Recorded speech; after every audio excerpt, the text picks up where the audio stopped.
कैसे हो आप? आज हम स्टैंडर्ड 10 एसएससी में सोशल स्टडीज़ में हिस्ट्री का चैप्टर 1 जिसका नाम है historiography development in the West start करने वाले हैं। तो वीडियो स्टार्ट करने से पहले अगर आप चैनल पर नए हो तो चैनल को सब्सक्राइब करो और बेल आइकन को प्रेस करो ताकि आपको हमारे सारे नए नए वीडियोज़ मिले। और इसी वीडियो के डिस्क्रिप्शन में और कमेंट सेक्शन में मैंने एक लिंक दिया है जिस पर अगर आप क्लिक करोगे तो आपको सारे 10 के वीडियोज़ मिल जाएंगे। तो जी हाँ, आपको हिस्ट्री भी मैं ही पढ़ाने वाला हूँ। तो चलो स्टार्ट करने से पहले मैं आपको बता दूं कि हिस्ट्री एक ऐसा सब्जेक्ट है जहाँ पे आपको 10 से 20% समझना रहता है और बाकी 80 to 70% आपको लर्न करना पड़ता है। तो लर्न करना इन द सेंस आपको ये रटना पड़ेगा। तो यही रट्टा मारने के चक्कर में बहुत सारे स्टूडेंट को हिस्ट्री हार्ड लगती है, बोलते हैं मुझे डेट याद कैसे करूँ, सबके नाम कैसे याद करूँ, कौन कहाँ से आया। तो लेकिन नहीं, अगर आपको टॉपर बनना है तो आपको हर एक सब्जेक्ट में अच्छे से पढ़ना पड़ेगा, चाहे वो हिस्ट्री हो या ज्योग्राफी हो, क्योंकि यही सब्जेक्ट्स एसएसटी के सब्जेक्ट्स आपके स्कोर बूस्ट करेंगे। वो आपको 5 से 6% दे सकते हैं अगर आपने इसमें अच्छा परफॉर्मेंस किया है तो इसमें मेजॉरिटी में जहाँ सबको प्रॉब्लम आती है वो रहती है जगह की नाम और हार्ड पर्सनैलिटीज़ के नेम। तो इनको याद करने के लिए मैं आपको नेमोनिक्स दे दूँगा। तो चलिए, इन निमोनिक से आपका क्या रहेगा, लर्निंग इजी हो जाएगी और आपको रटने में ज़्यादा फोकस नहीं करना है। एक बार निमोनिक देख लिया तो आपको पूरे नाम याद हो जाएंगे। तो चलो, इस चैप्टर में हम लोग देखने वाले ट्रेडिशन ऑफ हिस्टोरियोग्राफी। तो हिस्ट्री जो आज हम पढ़ते हैं ये हमेशा से वैसी नहीं थी। हिस्ट्री में बहुत ज़्यादा बदलाव आया है। तो वो बदलाव कब हुआ, कैसे हुआ, किन्होंने किया, ये सब हम लोग देखने वाले हैं। और मॉडर्न हिस्टोरियोग्राफी ऑफकोर्स ये बहुत ज़्यादा इंपॉर्टेंट है। तो और इस मॉडर्न हिस्टोरियोग्राफी को शेप करने में यूरोपियन कंट्रीज़ का बहुत बड़ा योगदान है। यूरोप में बहुत सारे स्कॉलर्स थे जिन्होंने हमारी हिस्ट्री को बताया। पहले क्या था कि हिस्ट्री में सिर्फ राजा महाराजा उन्होंने क्या अच्छे काम किए, कैसे उन्होंने लड़ाई करके जीत हासिल की, ये सब हम लोग पढ़ते थे, ये सब हिस्ट्री में लिखा जाता था। लेकिन यूरोप से कुछ स्कॉलर्स आए। स्कॉलर वो होते हैं जो एक पर्टिकुलर सब्जेक्ट में अच्छी नॉलेज गेन करे, उनको हम स्कॉलर्स बोलते हैं। तो ऐसे ही हिस्ट्री के स्कॉलर्स यूरोप से निकले और उन्होंने बताया कि नहीं, हिस्ट्री सिर्फ राजा महाराजाओं के लिए नहीं है, हिस्ट्री आम जनता के लिए भी होनी चाहिए। हर एक जनता की सोसाइटी की हिस्ट्री लिखनी चाहिए। तो यही है हमारी मॉडर्न हिस्टोरियोग्राफी। और क्या है, development of scientific perspective in Europe and historiography. तो यहाँ पे हम देखने वाले हैं कि कैसे साइंस का पर्सपेक्टिव डेवलप हुआ यूरोप में और बर्थ हुआ मॉडर्न हिस्टोरियोग्राफी का। और ऑफ कोर्स स्कॉलर्स की बात तो हमें करना ही है, और ये ज़्यादातर स्कॉलर्स यूरोप के ही थे, जैसे कि रेने डेस्कार्ट्स, लियोपोल्ड वोन रैंके, कार्ल मार्क्स, ये सब के सब जो बड़े हिस्टोरियन थे वो सब हमारे यूरोप के ही थे। तो चलो अभी स्टार्ट करते हैं चैप्टर।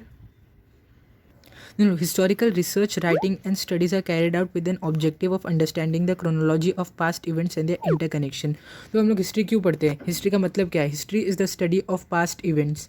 तो हम लोग हिस्ट्री को पास्ट इवेंट को समझने के लिए पढ़ते हैं और उन्हें इंटरकनेक्ट करते हैं और अदर इवेंट्स के साथ जो पास्ट में हुआ, ताकि हम लोग को वो और अच्छे से समझे कि एक इवेंट क्यों हुआ, कैसे हुआ और कब हुआ। ये अगर हम लोग इंटरकनेक्ट करेंगे तो हम लोग को और अच्छे से समझेगा। और क्रोनोलॉजी मतलब एक डेफिनाइट ऑर्डर। ये समझ लो, अगर हम लोग पढ़ रहे हैं कि सबसे पहले इंडिया में इन्वेजन हुआ था मुगल्स का, फिर इन्वेजन हुआ ब्रिटिशर्स का, फिर हमें डेमोक्रेसी मिली। डेमोक्रेसी हम लोग को तो 1947 में हम लोग को इंडिपेंडेंस मिल गया था। और मुगल्स करीब शायद 800 साल पहले हमारे यहाँ पे आए थे और ब्रिटिशर्स ने 200 साल तक राज किया था। तो अगर हम लोग को अच्छे से इंडिया की हिस्ट्री देखनी है तो हम लोग को पहले स्टार्टिंग से ही पढ़ना पड़ेगा, स्टार्टिंग से एक डेफिनाइट ऑर्डर में, कि ऐसा नहीं पहले मुगल्स की हिस्ट्री पढ़ी फिर हम लोग ने अपने डेमोक्रेसी पढ़ दी। हम लोग को अच्छे से क्रोनोलॉजी में जाना पड़ेगा। तो यहाँ पे बताइए, this is a continuous process, मतलब ये कंटिन्यूस है। हिस्ट्री तो हम लोग को हमेशा पढ़ते रहनी पड़ेगी, हमेशा कुछ नया हम लोग को इवेंट दिख जाएगा, फिर वो नए इवेंट की स्टडीज़, इंटरकनेक्शंस, वो सब रिसर्च हम लोग को करते रहना पड़ेगा। तो भी यहाँ पे दिया हुआ है सेकेंड पैराग्राफ में, in physical and natural sciences the empirical method that is a laboratory method of experiments and observation is used. तो एम्पिरिकल मेथड मतलब क्या, जो हम लोग साइंस में यूज़ करते हैं। साइंस में आपने तो सुना रहेगा कि हम लोग फिजिक्स, केमिस्ट्री, बायोलॉजी, ये सब में हम लोग एक्सपेरिमेंट करते हैं, प्रैक्टिकल्स होते हैं। तो ये है हमारा एम्पेरिकल मेथड, जहाँ पे हम लोग खुद से ऑब्जर्व कर सकते हैं और खुद से एक्सपेरिमेंट मतलब क्या, समझ लो सोडियम को अगर हम लोग ने क्लोराइड से मिला दिया, ये है Cl2, तो हम लोग को मिलेगा 2 मॉलिक्यूल NaCl, यहाँ पे 2।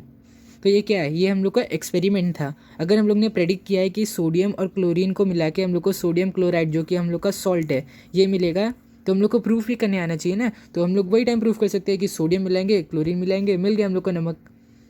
तो ये था हम लोग का एक्सपेरिमेंट। और अगर हम लोग ऑब्जर्वेशन देखने जाए तो हम लोग मान लो प्रेडिक्ट करते हैं प्लानिटरी मोशन कि हम ये एक सूरज है और प्लैनेट है, और हम लोग ने प्रेडिक्ट किया है कि प्लैनेट ऐसे रिवॉल्व होने वाला है। फिर हम लोग को तो नहीं पता कि वो ऐसे होगा कि ऐसे होएगा। हम लोग ने जो प्रेडिक्शन सही किया है उसको देखने के लिए हम लोग ऑब्जर्व कर सकते हैं कि हम लोग ने तो ये देखा कि ये प्लैनेट इधर से ही जा रहा है, और ऑब्जर्व करने के बाद अगर वो प्लैनेट की प्रेडिक्शन हम लोग की प्रेडिक्शन उस प्लैनेट के पाथ से मैच की तो मतलब हमारी ऑब्जर्वेशन सही है। और अगर गलत है तो भी हम लोग को मालूम पड़ गया हम लोग का गलत कहाँ पे हो रहा है, हम लोग अपने आप को करेक्ट वहाँ पे कर सकते हैं। पर हिस्ट्री में ऐसा कुछ भी पॉसिबल नहीं है, क्योंकि सबसे पहले एक्सपेरिमेंट, हम लोग कौन सा एक्सपेरिमेंट हिस्ट्री में कर सकते हैं? जो भी होना था वो सब तो पास्ट में होके गया, अब हम लोग पास्ट में तो जा नहीं सकते। ऑब्जर्वेशन कि समझ लो अगर दो किंगडम्स के बीच में लड़ाई हो गई तो वो कैसे हुई, कब हुई, कौन जीता, उसमें हम लोग थोड़ी ना जाके ऑब्जर्व कर सकते हैं। तो यहाँ पे हिस्ट्री में हमें बहुत सारे चैलेंजेस फेस करने पड़ते हैं। तो this method allows formulating loss. तो जो हमारा साइंटिफिक मेथड है हम लोग तो उसमें लॉस भी बना सकते हैं। आपको पता है जो velocity is equal to u plus a t, और ये लॉ ये फॉर्मूला एक यूनिवर्सल फॉर्मूला है। तो यहाँ पे दिया हुआ है that remain true irrespective of time and space. तो आप यूनिवर्स में कहीं पे भी चले जाओ ये फॉर्मूला यही रहने वाला है, ये चेंज नहीं होगा। और एक और आपके पास है F is equal to G M M upon R square. ये तो यूनिवर्सल लॉ ऑफ ग्रेविटेशन का फॉर्मूला है, ये कभी चेंज नहीं होगा। आप चाहे यूनिवर्स के कोई भी कोने में चले जाओ ये चेंज नहीं होने वाला, चाहे पास्ट में जाओ, फ्यूचर में जाओ या प्रेजेंट में रहो। तो ये हमारे साइंस में ऐसा पॉसिबल है। तो those loss can be tested and proved repeatedly. अभी कल को कोई खड़ा हो गया बोलेगा कि नहीं मैं न्यूटन का फॉर्मूला नहीं मानता, तो हम लोग उसको बोलेंगे पहले अगर तू ये फॉर्मूला नहीं मानता है तो सारे सिनेरियोज ले। फोर्स है, अब अगर उसको फोर्स ढूंढने का है तो वो पहले हम लोग को ला के देगा ये जी का जो हम लोग का वैल्यू है, वो जो दो बॉडीज़ का मास है, दो बॉडीज़ का डिस्टेंस का स्क्वायर। अगर वो इसको एक्सपेरिमेंट या ऑब्जर्व कुछ भी करेगा तो आंसर यही आने वाला है जो हम लोग के फॉर्मूला में है। तो वो इस फॉर्मूला को गलत प्रूव नहीं कर सकता, मतलब न्यूटन ने जो दिया था वो फॉर्मूला सही है। पर हिस्ट्री में हाइपोथेसिस रहती है, क्योंकि हिस्टोरियंस तो कभी देख नहीं सकते कि क्या हुआ, या फिर ऐसा फॉर्मूला तो रहेगा नहीं कि कोई इंसान ऐसे ही रिएक्ट करेगा वो करेगा, ऐसा नहीं होता पॉसिबल। तो इसीलिए सारे हिस्टोरियंस हाइपोथेसिस बनाते हैं। तो हमने तो पढ़ा रहेगा छत्रपति शिवाजी महाराज के बारे में, उनकी हम लोग ने बायोग्राफी पढ़ा था शायद से 4th स्टैंडर्ड में। तो ये जिसने लिखा है वो बुक उसने खुद थोड़ी जाके देखा है कि शिवाजी ने ये सब किया, ये सब किया। उसने पढ़ा और फिर सारे डॉक्यूमेंट्स उसने देखे, फिर शिवाजी से रिलेटेड सारी उसको जो भी इंस्क्रिप्शंस मिले, मैन्यूस्क्रिप्ट्स मिले, डॉक्यूमेंट्स मिले, वो सारे उसने पढ़ के। और अदर किंगडम्स जैसे कि मुग़ल एम्पायर है उसके अंदर भी शिवाजी के टाइम पे औरंगज़ेब था, तो औरंगज़ेब के टाइम पे जो भी डॉक्यूमेंट्स बनी थी मुग़ल एम्पायर में उसमें भी शिवाजी के बारे में इन्फॉर्मेशन दिया रहेगा। और भी बहुत सारे ट्रैवलर्स वो टाइम पे इंडिया में आए थे, उन्होंने भी शिवाजी के बारे में लिखा, तो तब जाके हमें शिवाजी की पूरी इन्फॉर्मेशन मिली। तो इसलिए अगर साइंटिफिक मेथड में कोई इंसान अगर फॉर्मूला को गलत बता रहे हैं हम लोग बोलेंगे जा वैल्यूज़ लेके आओ उसको पुट करो फॉर्मूला में, राइट आ जाएगा। पर अगर उसने हमारी हाइपोथेसिस को रॉन्ग बोला तो प्रॉब्लम आ सकती है। तो इसके लिए जो भी हाइपोथेसिस एक हिस्टोरियन बनाता है उसको हर एक चीज़ को अकाउंट में लेना पड़ता है। अगर किसी सामने वाले ने एक क्वेश्चन दे दिया और हम लोग आंसर उसका नहीं दे पाए तो बोलेगा हमारी हाइपोथेसिस रॉन्ग है। तो हिस्ट्री में ऐसा नहीं हुआ था जैसा हम लोग ने बोला है। उसके लिए हम लोग को हर एक चीज़ को कंसिडर करना पड़ता है। तो चलिए यहाँ पे देखते हैं क्या दिया है। In historical research it may not be possible to use the method of laboratory. तो देखो यहाँ पे यही दिया है कि हम लोग ये लेबोरेटरी के फॉर्मूलाज यूनिवर्सल लॉज यहाँ पे नहीं लगा सकते हैं। This is so because we are not present in the historical time and space. ये यहाँ पे भी वही दिया हुआ है कि हम लोग उस टाइम पे प्रेजेंट नहीं थे वहाँ पे। The historical event can not be recreated. तो देखो एक रिएक्शन है, हम लोग उसको चाहे कितनी बार भी रिपीट कर सकते हैं देखने के लिए, पर क्या एक हिस्टोरिकल इवेंट जो हो चुका है हम लोग वापस इसको क्रिएट कर सकते हैं? नहीं। Also in history it is not possible to formulate laws. तो मैंने आपको बोला था ना ऐसे कोई एक इंसान का लॉ तो है नहीं कि वो ऐसे ही रिएक्ट करेगा वैसे रिएक्ट करेगा। तो इसीलिए ह्यूमन नेचर हमेशा बदलते रहता है। That remain true irrespective of time and space. तो ये कभी भी एक जैसा नहीं रहती, हिस्ट्री हमेशा चेंज होती है।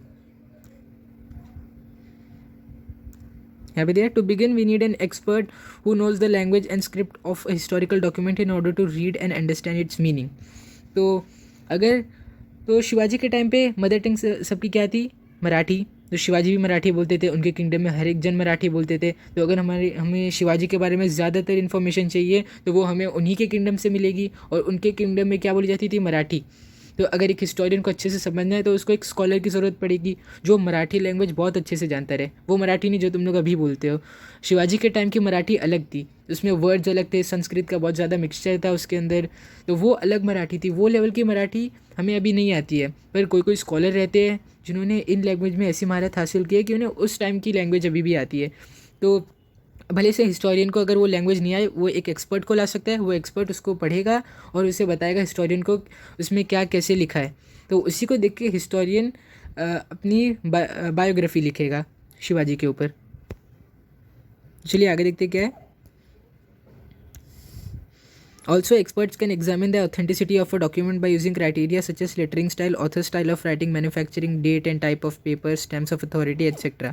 देखो, अगर कल को मैं उठ के बोल दिया कि मेरे पास एक डॉक्यूमेंट है, ये शिवाजी महाराज के टाइम का, इसमें पूरा दिया गया है कि शिवाजी महाराज ने क्या किया और उनकी बहुत सारी इन्फॉर्मेशन है, तो अगर मैं हिस्टोरियन को जाके दूंगा, हिस्टोरियन थोड़ी मानने वाला है कि ये वो टाइम का डॉक्यूमेंट है। वो ऐसी आँख बंद करके कभी भरोसा नहीं करेगा। कि सबसे पहले वो क्या करेगा, लेटरिंग स्टाइल दिखेगा कि इस डॉक्यूमेंट का लेटरिंग स्टाइल कैसा है, तो वो इस स्टाइल को मैच करेगा शिवाजी महाराज के टाइम पे जो लेटरिंग सारे ऑथर्स की होती थी उससे मैच करेगा। अगर ये उससे मैच हो गया तो वो आगे जाएगा और देखेगा ऑथर स्टाइल ऑफ राइटिंग। पहले तो वो देखेगा ये कौन सा ऑथर है, किसने लिखा है, तो वो उसी ऑथर, अगर वो ऑथर का नाम हिस्ट्री में रहा तो वो उसी ऑथर की और सारे डॉक्यूमेंट्स देखेगा, और तो वो ऑथर के स्टाइल से भी मैच करना चाहिए। जो स्टाइल में ऑथर ने लिखा है वही स्टाइल में वो डॉक्यूमेंट भी रहना चाहिए। और अगर वो भी होगा तो मैन्युफैक्चरिंग डेट देखेगा। तो एक मेथड होता है डॉक्यूमेंट्स को वेरीफाई करने का। तो अगर आप बोल रहे हो कि ये 600 साल पुराना डॉक्यूमेंट है, 600 या 500 साल पहले, तो सबसे पहले उस डॉक्यूमेंट को लेगा और उस डॉक्यूमेंट की कार्बन डेटिंग करेगा। ये कार्बन डेटिंग एक मेथड होता है जिससे हम फॉसिल्स, डॉक्यूमेंट और जो भी डायनासोर के हम लोग को रिमेन्स मिले उनकी एज फाइंड आउट करने के लिए हम लोग को मिलता है। तो ये आप अपने साइंस 2 के चैप्टर 3 में शायद से पढ़ोगे। साइंस 2 के आपको चैप्टर 3 में ये मेथड आपको मिल जाएगा। तो ये मेथड से वो इसकी डेट फाइंड करेगा। अगर इसके ऊपर डेट लिखी है तो भी वो थोड़ी मानने वाला है, वो इसकी कार्बन डेटिंग करेगा। और अगर कार्बन डेटिंग में इसकी एज हम लोग को 500 या 600 साल पुरानी मालूम पड़ी तभी वो इसको असली मानेगा। तो ये मेन स्टेप होता है कार्बन डेटिंग मेथड। और टाइप ऑफ पेपर भी वो देखेगा कि वो ज़माने में कौन से पेपर अवेलेबल थे, कि आज के ज़माने में पेपर की हम लोग के अलग टेक्नोलॉजी से बनते हैं, वो ज़माने के पेपर अलग थे, तो वो भी देखेगा कि कैसे पेपर्स आपने यूज़ किया। स्टैम्प्स ऑफ अथॉरिटी, कि पुराने ज़माने में कि स्टैम्प्स की एक पहचान रहती थी कि वो कहाँ से है, कौन सी कंट्री का, कौन सी प्लेस का ओरिजिन है, वो लेटर की पहचान उसकी स्टैम्प थी। तो वो इस स्टैम्प को भी अच्छे से देखेगा कि वो मैच कर रहा है कि नहीं। तो एक अगर कोई भी हिस्टोरियन रहेगा वो अपने लेटर्स पे या अपनी बुक्स पे ज़रूर एक ना एक अपनी एक सील देगा। तो शिवाजी महाराज के टाइम पे भी एक सील रहती थी, वो इंडिकेट करती थी कि वो मराठा एम्पायर की डॉक्यूमेंट है। तो ऐसी हर एक एम्पायर में एक सील रहती है जो डॉक्यूमेंट्स के ऊपर लगी रहती है, जो हमको बताती है कि ये ऑथेंटिक डॉक्यूमेंट है। तो ये सब, अगर ये सारी की सारी चीज़ें हो गई तब जाके हिस्टोरियन मानेगा कि आपने जो डॉक्यूमेंट दिया है वो सचमुच वही टाइम की डॉक्यूमेंट है। वरना अगर इसमें से कुछ भी या एक या दो चीज़ भी उस हिस्टोरियन को सेम नहीं लगी तो वो बोलेगा कि ये डॉक्यूमेंट नकली है। चलो आगे देखते हैं आगे क्या दिया है। आगे दिया है such a document is further scrutinize by historian with the help of relevant historical references. तो जैसे कि मैंने आपको यहाँ पे बताया कि वो उसी ऑथर के और भी डॉक्यूमेंट्स देखेगा, उसकी हैंडराइटिंग मैच करेगा, उसका पर्सपेक्टिव रहेगा, उसने हर एक चीज़ के बारे में कैसे लिखा है, उसके नेचर के बारे में वो उसको मालूम रहेगा, तो वो उसको कनेक्ट करेगा, देखेगा कि ये जो हम लोग को डॉक्यूमेंट मिला है वो इससे मैच कर रहा है कि नहीं, उस हिस्टोरियन के राइटिंग स्टाइल, हैंडराइटिंग और बाकी चीज़ों के साथ। तो ये मैंने आपको पहले ही बता दिया था कि ये भी होएगा। चलो आगे बढ़ते हैं। अभी ये है हमारा हिस्टोरिकल रिसर्च मेथड। ये है हमारे फंडामेंटल स्टेप्स जो कि हिस्टोरिकल रिसर्च में बहुत ज़्यादा ज़रूरी है। तो सबसे पहले फॉर्मुलेटिंग हाइपोथेसिस। तो हाइपोथेसिस तो हम लोग को सबसे पहले ही फॉर्म करना रहेगा, क्योंकि अगर हम लोग ने ये नहीं किया तो हम लोग को मालूम नहीं पड़ेगा हम लोग को कौन सा डायरेक्शन चाहिए हिस्ट्री का।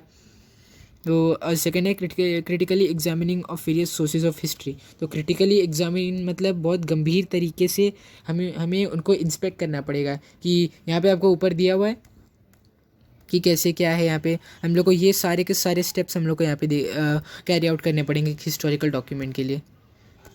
तो यही इन स्टेप्स का मतलब यही है कि हमें इसको स्क्रूटिनाइज करना पड़ेगा, उसको हम लोग को डेट देखनी पड़ेगी, ऑथर को देखना पड़ेगा, ये सब यहाँ पे ही रिपीट होएगा। ये हमारा सेकेंड स्टेप।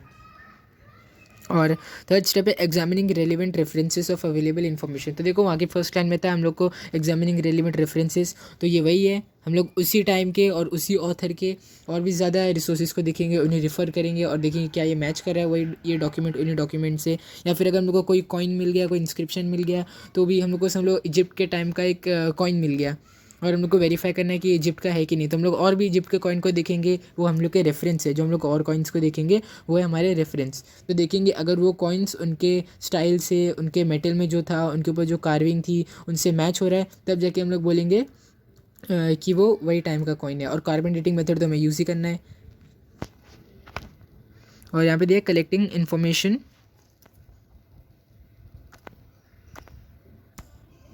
देखो ये हमारा फर्स्ट, सेकंड, थर्ड और ये फोर्थ स्टेप। तो फोर्थ स्टेप में क्या है, collecting historical information, highlighting the processes that led to historical transition, carrying out comparative analysis. तो किसी के पास इतना टाइम तो है नहीं कि वो पूरी हिस्ट्री बैठ के पढ़े कि इन 400-600 सालों में क्या हुआ, कैसे हुआ पूरे एम्पायर में। हम लोग क्या पढ़ेंगे, इम्पॉर्टेंट चेंजेस जिन्होंने ट्रांजिशन लाया। शिवाजी का रिवोल्ट अगेंस्ट द मुगल, ये बहुत बड़ा ट्रांजिशन था पूरे इंडिया की हिस्ट्री में। तो ये क्या है, ये एक इम्पॉर्टेंट प्रोसेस है जिसने हिस्टोरिकल ट्रांजिशन ला दिया, हिस्ट्री को बदल दिया इन्होंने। तो ऐसे ही और भी सारी चीज़ें हैं। और जैसे अगर आप देखोगे तो एक ऑस्ट्रियन किंग, वो किंग हमारी हिस्ट्री में जो वर्ल्ड वॉर 1 हुआ था, हमारा वर्ल्ड वॉर 1, वो एक ऑस्ट्रियन किंग के मरने की वजह से हुआ था। वो ऑस्ट्रियन किंग कोई दूसरी कंट्री में गए थे और वहाँ पे उनका असैसिनेशन हो गया। तो उसी से पहले से कंट्रीज़ के बीच में बहुत ज़्यादा तनाव था, तो उस डेथ की वजह से वर्ल्ड वॉर छिड़ गई पूरी कंट्रीज़ के बीच में। तो ये क्या है, ये एक इम्पॉर्टेंट चेंज है, उस किंग की डेथ एक इम्पॉर्टेंट चेंज है जिसने पूरी हिस्ट्री को बदल दिया और ह्यूमैनिटी को अपनी सबसे बड़ी वॉर देखनी पड़ी। तो ऐसे ही इंपॉर्टेंट चेंज प्रोसेसेस को हमें हाईलाइट करना पड़ेगा। तो फिफ्थ और लास्ट है ये हम लोग का, understanding the references regarding, sorry last नहीं second last, understanding the references regarding time and space of given historical events and also various conceptual frameworks used in historical research method। तो जो भी हमारे रेफरेंसेस है हमें उन्हें टाइम से match करना पड़ेगा, स्पेस से मैच करना पड़ेगा कि वो उसी जगह के रेफरेंस रहने चाहिए, उसी टाइम के रहने चाहिए, कि वो 100-200 साल पुराने या बाद के रेफरेंस नहीं। जो हमारे पास पर्टिकुलर डॉक्यूमेंट है उसी टाइम के और उसी जगह से मैच रहने चाहिए। जैसे मतलब आपको महाराष्ट्र की कोई इन्फॉर्मेशन चाहिए तो महाराष्ट्र का टाइम तो रहना ही चाहिए। एक डॉक्यूमेंट आपको महाराष्ट्र की मिली है, महाराष्ट्र की हिस्ट्री के बारे में, तो वही वैसी और डॉक्यूमेंट्स को आपको रिफ़र करना पड़ेगा जो कि महाराष्ट्र की ही रहनी चाहिए। ऐसा नहीं कि कोई और स्टेट की उसी टाइम की डॉक्यूमेंट है पर किसी और स्टेट से लेके पढ़ रहे हो, ऐसा नहीं है। हम लोग को एक स्पेस की ही, मतलब वही प्लेस की जो रेफरेंस डॉक्यूमेंट रहनी चाहिए। Given historical events and also various conceptual framework. Conceptual framework मतलब क्या, एक हिस्टोरियन ऐसा तो है नहीं जो उसने देखा वो सीधे सीधे वही उतार देगा अपनी बुक में, वो अपना पर्सपेक्टिव देगा कि उसकी इस बात में क्या राय थी। समझ लो अगर ब्रिटिशर्स, कोई कोई जो इंडिया के हिस्टोरियंस थे वो टाइम के, वो कोई कोई उन्हें अच्छा बोलेंगे क्योंकि उन्होंने मैन वुमेन के बीच में इक्वालिटी लाया। स्कूल में उन लोग ने बताया, उन लोग ने अच्छे अच्छे स्कूल्स खोल दिए इंडिया में। फिर मेन वो लोग ये भी बोलेंगे कि मेन ब्रिटिशर्स है, उन्होंने अपना मेन कैंप्स मुंबई में किए थे, गोवा में किए थे, इसीलिए आज भी गोवा और मुंबई इंडिया के सबसे ज़्यादा डेवलप्ड स्टेट है। पर इसी के अपोजिट में अगर कोई हिस्टोरियन रहेगा वो ये बोलेगा कि उन्होंने आके हमारे ऊपर गुलामी की, हमारे रिसोर्सेज लिए, हमसे काम करवाया और इंडिया को फिर और ज़्यादा पॉवर्टी में डाल के चले गए। तो ये भी होता है। तो एक हिस्टोरियन का जैसा दिमाग है वो वैसे ही कंसेप्चुअल फ्रेमवर्क्स को अडॉप्ट करेगा यूजिंग हिस्टोरिकल रिसर्च मेथड। तो हम लोग को ये अंडरस्टैंड करना पड़ेगा कि उस हिस्टोरियन की सोच और राय क्या थी। फिर लास्ट है 6 step, formulating relevant question in the view of historical references. तो अभी यहाँ से हम अपना क्वेश्चन स्टार्ट करेंगे। तो ऐसा तो है नहीं रातों रात कोई इंसान आ गया उसने हिस्ट्री बदल दी। तो अगर कोई भी चेंज आया हमारी हिस्ट्री में, कोई भी ट्रांजिशन आया, तो हम लोग क्वेश्चन करेंगे ये क्यों हुआ, कैसे हुआ। और अगर हमें उसके बारे में बहुत ज़्यादा देखने और रिसर्च करने के बाद भी इन्फॉर्मेशन नहीं मिली तो हम लोग को मजबूरन अपनी हाइपोथेसिस को रॉन्ग बोलना पड़ेगा, या फिर सामने वाले जिसने ये हाइपोथेसिस दिया उसको हम लोग रॉन्ग प्रूफ कर सकते हैं अगर वो हमारे क्वेश्चंस का आंसर नहीं दे पाया। रेलेवेंट क्वेश्चन मतलब कि उसी हिस्टोरिकल इवेंट से और उसी टाइम और स्पेस से ये रिलेटेड रहने चाहिए। तो चलो यहाँ पे हमारा राइटिंग ऑफ हिस्टोरिकल नैरेटिव हो गया। तो यही सारे जो 6 फंडामेंटल रूल्स है ये हर एक हिस्टोरियन को फॉलो करने पड़ते हैं। तो चलिए पहले एक समराइज़ कर लेते हैं क्या क्या पढ़ा हम लोग ने। तो critically examining various sources of history, मतलब हम लोग को एक अच्छे से देखना पड़ेगा कि वो असली डॉक्यूमेंट है कि नहीं। ये हम लोग को बहुत सारे मेथड से हम लोग को मालूम पड़ेगा, बहुत सारी रिसर्च कैरी आउट करनी पड़ेगी। और उससे पहले हम लोग को एक हाइपोथेसिस देनी पड़ेगी कि क्या हुआ। ये हम लोग अपने मन से हम लोग को एक हाइपोथेसिस देनी है कि क्या हुआ रहेगा। फिर उसी को सही प्रूव करने के लिए हम लोग ये सारे स्टेप्स करेंगे। एग्जामिनिंग रेलिवेंट रेफरेंसेस, मतलब उसी टाइम और उसी जगह के रेफरेंस रहने चाहिए। और कलेक्टिंग हिस्टोरिकल इन्फॉर्मेशन, मतलब कि और हाईलाइटिंग द प्रोसेस, मतलब जो भी इंपॉर्टेंट चेंजेस हुए। हम तो पूरी हिस्ट्री पढ़ने नहीं जा सकते, हम लोग जो इंपॉर्टेंट चेंज हुआ है उसको बताएंगे और उसके बारे में इंफॉर्मेशन देंगे। और understanding the references regarding time and space of given historical event, मतलब कि वही हिस्टोरिकल इवेंट जो यहाँ पे हम लोग को दिया था, हम लोग को वही टाइम और स्पेस के पर्सपेक्टिव में देखना है। वो रेफरेंस सही टाइम और स्पेस के रहना चाहिए। और एक हिस्टोरिक का कंसेप्चुअल फ्रेमवर्क जो उसकी राय थी और उसने किस चीज़ को सही गलत बोला है, वो हम लोग को देखना पड़ेगा। क्योंकि हिस्ट्री लिखते हुए तो हम लोग को सही गलत को साइड में रखना पड़ेगा। जो पहले के हिस्टोरियंस थे वो लोग अपना पर्सपेक्टिव देते थे, पर हम लोग को हक नहीं है अपना पर्सपेक्टिव देने का। हम लोग को एकदम पार्शियल होकर पूरी हिस्ट्री लिखनी है। फिर फॉर्मुलेटिंग रेलिवेंट क्वेश्चंस, तो या तो हम लोग क्वेश्चन करेंगे अपने डॉक्यूमेंट के सोर्सेज पर, और हम लोग को अगर खुद रिसर्च करके भी इन क्वेश्चंस का आंसर नहीं मिला, या फिर किसी और ने यही क्वेश्चन किया हमारी हाइपोथेसिस पर और हम लोग को आंसर नहीं मिल पाया, हम लोग नहीं दे पाए, तो हमारी थ्योरी रॉन्ग प्रूव हो जाएगी, हमारी हाइपोथेसिस। चलिए अभी नेक्स्ट पेज स्टार्ट करते हैं।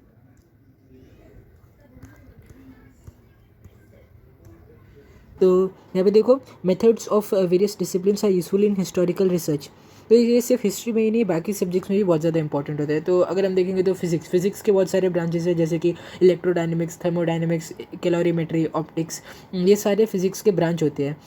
और ये जो सारे ब्रांच है, ये इसमें अलग अलग सब्जेक्ट्स के ऊपर, टॉपिक्स के ऊपर ढेर सारे साइंटिस्ट मिल के अपनी रिसर्च कैरी आउट करते हैं, ताकि वो फिज़िक्स को बिल्डअप करे और हमारी टेक्नोलॉजी को बिल्डअप करे, ताकि हमारी ह्यूमन सोसाइटी और एडवांस होए। तो वैसे ही ये जो डिसिप्लिन है, ये हिस्ट्री में हमारा पर्सपेक्टिव अच्छा करते हैं और हमें हिस्ट्री और अच्छे से जानने में मदद करते हैं।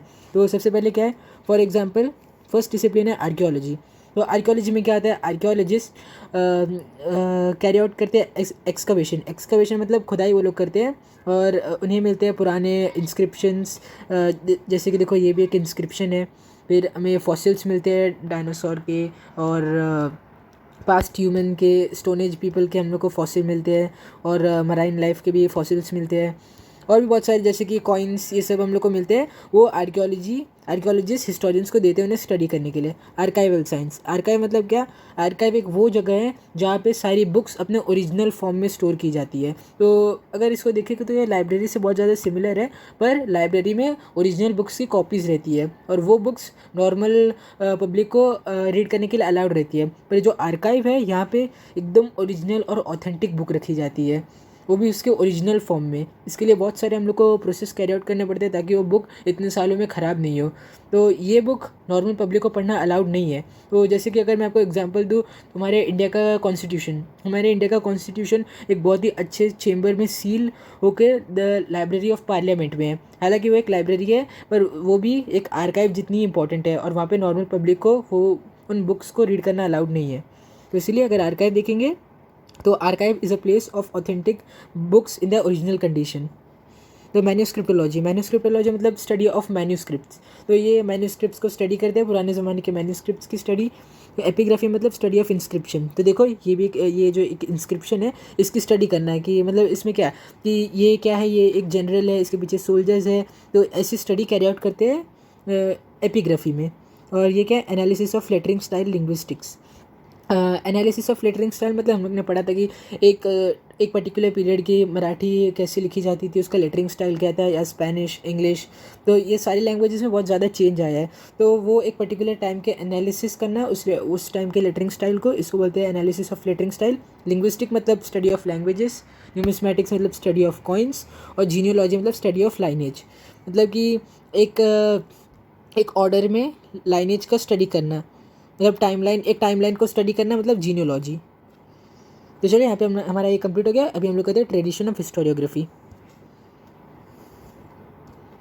ठीक है, तो ये we have learned about historical research method, critically examining मतलब गंभीरता से एग्जामिन करना हिस्टोरिकल रिसोर्सेज को ताकि हमें उनकी ऑथेंटिसिटी पता चले। And writing the historical narrative, narrative मतलब क्या, हम लोग जो हिस्ट्री को एक अपनी थोड़ा इमेजिनेशन से पर बिना पार्शियलिटी और 100% ट्रूथ के साथ जो हम लोग अपनी हिस्ट्री लिखते हैं उसको बोलते हैं नरेटिव। तो the writing of a critical historical narrative is known as historiography.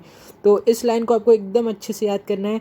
The writing of a critical historical narrative is known as historiography. ये आपको आ सकता है आंसर में, शॉर्ट आंसर में आ सकता है, फिल इन द ब्लैंक्स में आ सकता है, या मैच द फॉलोइंग में भी आ सकता है। ये बहुत ज़्यादा चांसेस होते हैं इसके आने के, तो इसको आपको अच्छे से याद करें। The writing of a critical word यहाँ पे इंपॉर्टेंट है, और historical narrative is known as historiography. ये 3 वर्ड आपके डेफिनेशन में ज़रूर रहने चाहिए। मतलब हम लोग जो क्रिटिकल वे में हम लोग एक जो हिस्ट्री लिखते हैं पूरी एनालिसिस के साथ, उसको बोलते हैं हिस्टोरियोग्राफी। तो अ स्कॉलर मैंने आपको बताया था, इसको एक पर्टिकुलर सब्जेक्ट में महारत हासिल होती है, मतलब इसको बहुत अच्छी इन्फॉर्मेशन है। Who write such a narrative is known as historian. तो इसका सीधा सा मीनिंग है जो ऐसी हिस्ट्री को लिखता है एक क्रिटिकल वे में, वो है एक हिस्टोरियन। और ये नाम तो हम लोग पहले से ही जानते हैं हिस्टोरियन क्या होता है। तो चलो अभी नीचे चलते हैं। ठीक है, the historian can not include every past event in his narrative. तो मैंने आपको बोला था एक हिस्टोरियन हर एक चीज़ नहीं लिख सकता कि 500-600 सालों में क्या हुआ, वो एक हर एक चीज़ को वो नहीं लिख सकता है। तो जो सारे अलग हिस्टोरियंस का अलग दिमाग रहता है, तो वो इंक्लूजन कर और इंटरप्रिटेशन करते हैं हिस्टोरिकल इवेंट्स का। मतलब कि वो उन्हें समराइज़ करने की कोशिश करते हैं, मतलब उन लोग को छोटा करके अच्छे से बताने की कोशिश करते हैं। और इसमें बहुत ज़्यादा इंपॉर्टेंट होता है ट्रांजिशंस बताना, क्योंकि हिस्ट्री में अगर हम ट्रांजिशन समझेंगे तो हमें अपने आप पूरी हिस्ट्री समझ में आ जाएगी। ह्यूमन नेचर ही ऐसा है कि ट्रांजिशंस हमारे अंदर है, हमने हमेशा ट्रांजिशन लाया है अपनी हिस्ट्री में। तो कोई एक छोटा सा इवेंट हमारी पूरी हिस्ट्री में ट्रांजिशन ला सकता है। तो अगर हम लोग इसी ट्रांजिशन पे फोकस करें तो हमें पूरा हर एक चीज़ पढ़ने की ज़रूरत नहीं है। तो और ये आगे क्या है, historian often depends on conceptual framework. तो मैंने आपको बताया था कि कंसेप्चुअल फ्रेमवर्क जो उसके दिमाग में उसको सही लगे, उसको जो गलत लगे, वो उसे इंक्लूड करता है और अपना ओन एक्सपीरियंस और अपनी राय भी देता है, adopted by him. His style of writing is determined by his conceptual framework. तो यही है कि वो क्या सही बोलता है क्या गलत बोलता है, वो उसके कंसेप्चुअल फ्रेमवर्क के ऊपर डिपेंडेंट है। मैंने आपको जैसे बताया कि कोई हिस्टोरियन हो सकता है ब्रिटिशर्स को अच्छा बोले और कोई ब्रिटिशर्स को बुरा बोले। तो ये ऐसा उन लोगों का कंसेप्चुअल फ्रेमवर्क अलग अलग है। तो यहाँ पे देखो क्या दिया हुआ है, the tradition of writing historical narrative that is historiography was not prevalent in the ancient societies of the world. तो पहले के ज़माने में अगर हम 2000 से 3000 साल पीछे जाए तो वो टाइम पे हिस्ट्री नाम का सब्जेक्ट ही एग्जिस्ट नहीं करता था। तो however that does not mean that they were not aware of the historical time and were not eager to know about it. तो ऐसा भी नहीं है कि भले ही इन्हें हिस्ट्री सब्जेक्ट के बारे में कुछ नहीं पता, पर इनके अंदर एक चाह थी और क्यूरियोसिटी थी अपनी हिस्टोरिकल इन्फॉर्मेशन आगे की पीढ़ियों तक पहुँचाने की। Ancient people also felt the need of passing on stories of the life of valour of the ancestors to the next generation. तो इन्हें भी ऐसा लगा कि हमारी वीर कथाएँ और भी फ्यूचर के जनरेशन्स तक पहुँचनी चाहिए। Ancient communities all over the world use various means like cave paintings. तो अगर मैं आपको बोलूँ कि हम लोग अगर ह्यूमैनिटी को आए 12,000 साल हुए अर्थ पे आए, स्मार्ट ह्यूमंस को, तो अगर हम 5000 BC मतलब 7000 साल पीछे जाए तो ये टाइम पे प्रॉपर लैंग्वेज भी डेवलप नहीं हुई थी, यहाँ तक कि एक कम्युनिकेट करने का भी एक प्रॉपर वे डेवलप नहीं हुआ था। तो मैं अगर आपसे कहूँ कि ये लोग इन लोगों ने हमें हिस्ट्री में बहुत ज़्यादा इंपॉर्टेंट इन्फॉर्मेशन दिया ह्यूमन सिविलाइजेशन के बारे में। तो आप तो बोलोगे ये लोग तो अनपढ़ थे, इन लोग ने कैसे दिया? तो इनका सबसे ज़्यादा इफेक्टिव वे था केव पेंटिंग्स। इनकी क्यूरियोसिटी ने इन्हें बहुत ही अच्छा टैलेंट दिया जो कि था केव पेंटिंग्स। तो अगर आप केव पेंटिंग में कभी देखोगे तो आपको दिखेगा कि ये समझ लो यहाँ पे कोई बुल है बड़ा सा, ऐसे आपने केव पेंटिंग्स में देखा रहेगा। और यहाँ पे कुछ इंडिविजुअल्स है जिनके हाथ में भाले हैं, बहुत सारे इंडिविजुअल्स। और फिर ये क्या है, ये क्या इंडिकेट करता है कि पुराने ज़माने के लोग एक साथ होकर शिकार करते थे। वो टाइम से ही हमारे अंदर एक टीम में काम करने की ताकत थी और सोच थी। तो हम पहले शायद से वो टाइम पे हम पहले इंडिविजुअल से जिसने साथ में एक प्राइड में रहकर काम किया है। तो इसकी वजह से शायद से हमारी डेवलपमेंट और ज़्यादा फास्ट हुई, हमने एक दूसरे को सिक्योरिटी प्रोवाइड की, हमने अपने सेटलमेंट्स बनाई एक साथ रहकर। तो इसी वजह से शायद हमारी डेवलपमेंट और पेसअप हुई। और अगर आपने कभी कभी कोई वर्ली आर्ट में आपने देखा रहेगा कि ऐसे फिगर्स रहते हैं और जो डांस करते हुए फिगर्स आपने देखे रहेंगे वर्ली आर्ट में, बीच में एक फायर रहता है, बॉन फायर टाइप एक चीज़ रहती है। तो ये क्या इंडिकेट करते हैं कि वो टाइम के पीपल भी अलग अलग फेस्टिवल्स मनाते थे, अलग अलग ओकेशंस पे वो लोग एक साथ होकर फेस्टिवल्स बनाते थे। तो ये सब हम लोग को कैसे पता चला? उनकी केव पेंटिंग्स की वजह से। और भी वो लोग जो चीज़ों पर रॉक के ऊपर पेंटिंग करते थे वो सब को देख के हमें पता चला। अभी स्टोरी टेलिंग, स्टोरी तो आपने हर एक रिलीजन में सुनी रहेगी। हर एक रिलीजन में एक पर्टिकुलर स्टोरी रहती है उनके प्रॉफिट्स की, फिर उनके गॉड की उन्होंने कैसे शेप किया अर्थ को, कैसे ह्यूमैनिटी आई और कैसे उनका रिलीजन फैला, ये सब की स्टोरीज हमें मिलती रहती है। सिंगिंग सॉन्ग्स, तो सॉन्ग्स के ज़रिए भी बहुत सारे पुराने पुराने सॉन्ग्स रहते हैं, वो भी हमें हिस्ट्री के बारे में बताते हैं। बैलेट्स क्या होता है? बैलेट्स एक लॉन्ग बहुत ही ज़्यादा लंबा सॉन्ग होता है जो कि अपने आप में एक स्टोरी बताता है। तो बैलेट को हम लोग कर सकते हैं is equal to story plus poem, क्योंकि ये एक बहुत ही ज़्यादा लंबी पोएम होती है जो कि हमें एक स्टोरी के बारे में बताती है। तो अभी इसके आगे क्या है? These traditional means are looked upon as sources of history in modern historiography. तो ये सब हमारे मॉडर्न हिस्टोरियोग्राफी के बहुत ज़्यादा इंपॉर्टेंट सोर्सेज है। अगर हम देखेंगे singing song, story telling, ballads, ये सब आता है हमारे ओरल सोर्सेज में, और केव आता है हमारे मटीरियल सोर्स में, केव पेंटिंग्स। से हमारे पास अभी और भी बहुत सारे रिटर्न सोर्सेज रहते हैं जैसे कि मैन्यूस्क्रिप्ट्स, वो सब। पर अगर हम लोग बहुत ज़्यादा पीछे जाए तो हमारे पास सिर्फ यही थे, रिटर्न सोर्सेज हमारे पास बाद में आए। तो चलिए अभी और इससे पहले ये देख लेते हैं। अगर आप देखोगे तो मैंने आपको बोला था ये एक इंस्क्रिप्शन है। ये कैसा इंस्क्रिप्शन है? सुमेर सिविलाइजेशन का इंस्क्रिप्शन है। ये एक टुकड़ा है सबसे ज़्यादा एंशियंट इंस्क्रिप्शन का, मतलब ये हम लोग को अब तक का पाया गया सबसे ज़्यादा पुराना इंस्क्रिप्शन है। इसके ऊपर अगर आप देखोगे तो आपको दिखेगा यहाँ पे एक फ्रंट में एक जनरल है और ये सारे सोल्जर्स है, ये सोल्जर्स की शील्ड है और उनके पास यहाँ पे एरोज आपको दिख रहे हैं। तो यहाँ पे क्या बताया गया? The above picture shows a fragment of the earliest inscription, a forward marching file of soldiers holding shields and spears is seen and the general is in the front. तो देखो यहाँ पे हम लोग को जनरल फ्रंट में दिख रहा है, सोल्जर्स है उसके पीछे। तो आगे देखते क्या दिया है। वैसे ये थोड़ा सा इंपॉर्टेंट है, तो आप इसमें से मैं कोई कोई चीज़ आपको हाईलाइट करके दे रहा हूँ, आप अभी हाईलाइट कर लो। इसमें क्या है? अर्लीस्ट इंस्क्रिप्शन को हाईलाइट कर लो in the Louvre museum. Louvre museum किधर है? फ्रांस। और इसी म्यूजियम के अंदर हमारी पेंटिंग मोनालिसा है जिसे बनाई थी लियोनार्डो डा विंची ने। और यहाँ पे आपको देखना है, ये आपको याद रखना है, file of soldiers, forward marching file of soldiers holding shields and spears, और एक ये general is in the front. यहाँ पे इतना अंडरलाइन कर लो, फिर मैं आपको नेक्स्ट पैराग्राफ एक्सप्लेन करके बताता हूँ और क्या करना है। अभी क्या है? The tradition of recording historical event can be trace back to Sumer civilisation. तो ये जो ऊपर हमारा फ्रैगमेंट था इंस्क्रिप्शन का, वो सुमेर सिविलाइजेशन का है जो कि one of the oldest civilization है in Mesopotamia. Name of Sumerian kings and the stories of battle fought by them have been preserve in various inscriptions. तो ये जो सुमेरियन किंग्स ने ढेर सारे बैटल्स लड़े थे, उनकी इन्फॉर्मेशन हमें ढेर सारे इंस्क्रिप्शंस पे देखने को मिलती है। The earliest inscription shown above dates back to 4500 BC। मतलब ये 4500 BC का इंस्क्रिप्शन है। ये हम लोग कैसे पता चला रहेगा? ऑब्वियसली कार्बन डेटिंग मेथड से। अगर आपको अभी शायद से नहीं समझा, पर जैसे जैसे आप थर्ड चैप्टर करोगे, थर्ड चैप्टर में आपको एक टॉपिक है कार्बन डेटिंग। अगर मैं आपको अभी बताऊंगा तो वो शायद से आपको नहीं समझे, तो आप जब वो समझ लोगे तो आपको समझेगा कि कैसे हम लोग यूज़ करते हैं कार्बन डेटिंग। तो और 4500 BC मतलब कि ये है 2000 साल तो क्राइस्ट को आए हुए हो गए, मतलब हम ये है 6500 साल पुराना fragment. It records a battle fought between two kingdoms. तो ये जो जनरल है और इसके पीछे के सोल्जर्स है, तो वो हमें बताते कि दो किंगडम में उस ज़माने में एक लड़ाई हुई थी। It is not displayed eight lower museum in France. तो ये लोवर म्यूजियम के अंदर है जो कि फ्रांस में है। तो आपको क्या याद रखना है? फ्रांस के अंदर लोवर म्यूज़ियम है, फ्रांस के अंदर है लोवर म्यूज़ियम। उसके अंदर है हमें बहुत ही ज़्यादा दो इम्पॉर्टेंट चीज़ें, ये दोनों चीज़ें बहुत ज़्यादा इंपॉर्टेंट है। फर्स्ट क्या है? ये जो अर्लीस्ट इंस्क्रिप्शन है सुमेर सिविलाइजेशन का, जो कि है 4500 BC, मतलब 6500 साल पुराना। और एक और है मोनालिसा, लियोनार्डो डा विंची की पेंटिंग।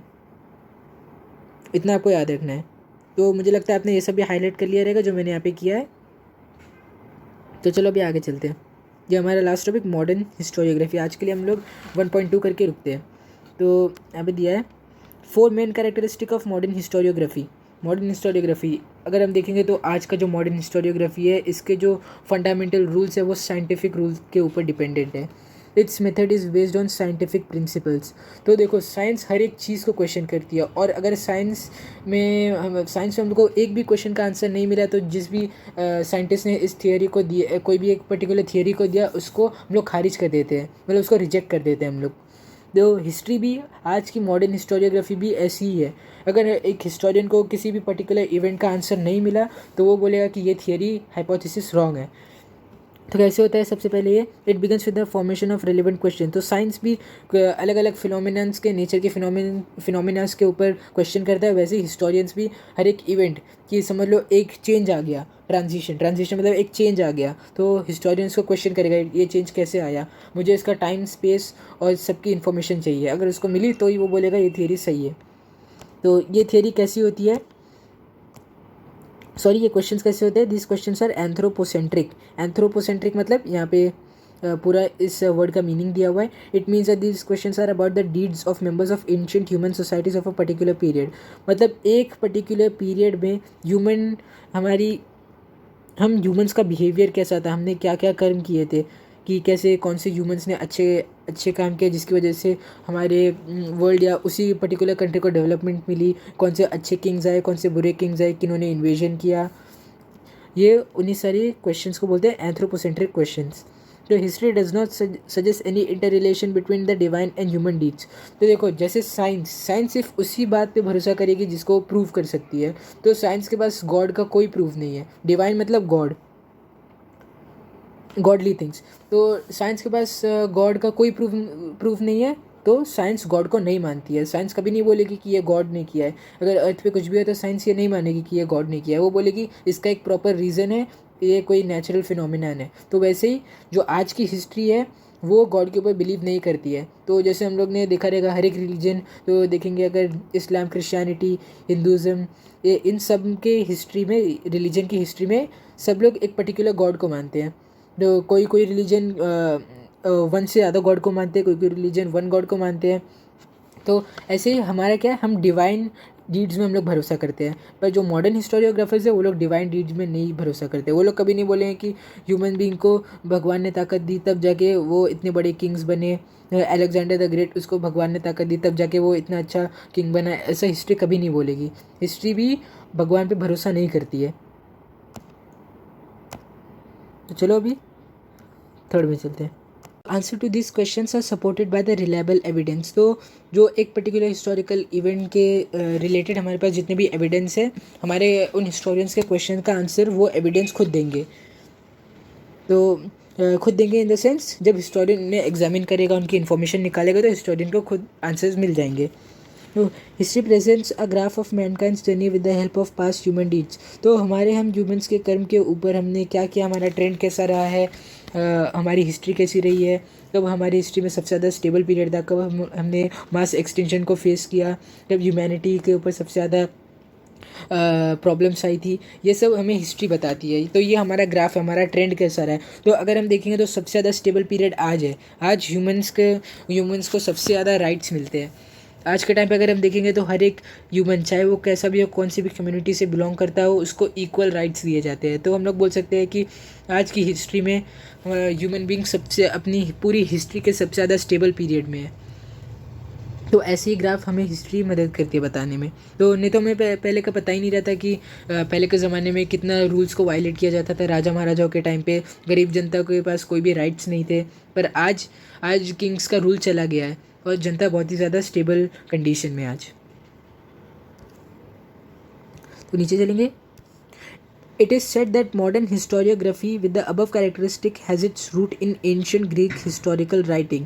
तो ये जो मॉडर्न हिस्टोरियोग्राफी जो हमने अभी जिसके 4 फंडामेंटल प्रिंसिपल्स पढ़े, इसकी रूट हमें एंशिएंट ग्रीक हिस्टोरिकल राइटिंग में दिखती है, ऐसा कहा जाता है। तो history is originally a Greek term. जो हिस्ट्री वर्ड है इसका ओरिजिन हुआ है ग्रीक लैंग्वेज में। हेरोडोटस था एक Greek historian of the 5th century BCE। मतलब ये 500 BCE का था। हेरोडोटस जो था वो 500 BC का था। Use it for first in his book entitled the histories. तो सबसे पहले जो हिस्ट्री वर्ड यूज़ किया गया था वो ग्रीक हिस्टोरियन हेरोडोटस के द्वारा किया गया था। और उस बुक का नाम था हिस्ट्रीज। तो आज हम जो हिस्ट्री पढ़ते हैं उसकी मेन जो रूट हमें मिला है वो एंशियंट ग्रीक राइटिंग्स में। तो ये इतना आपको याद रखना है। तो इसमें आपको क्या क्या याद रखना है खाली, कि हमारे जो मॉडर्न हिस्टोरियोग्राफी है उसके रूट है एंशियंट ग्रीक हिस्टोरिकल राइटिंग्स में। हिस्ट्री एक ग्रीक टर्म है और हेरोडोटस वो एक ग्रीक हिस्टोरियन थे 5th सेंचुरी के, उन्होंने सबसे पहले ये टर्म यूज़ किया अपनी बुक द हिस्ट्रीज़ में। तो यहाँ पे आपको इतनी चीज़ें याद रखनी है।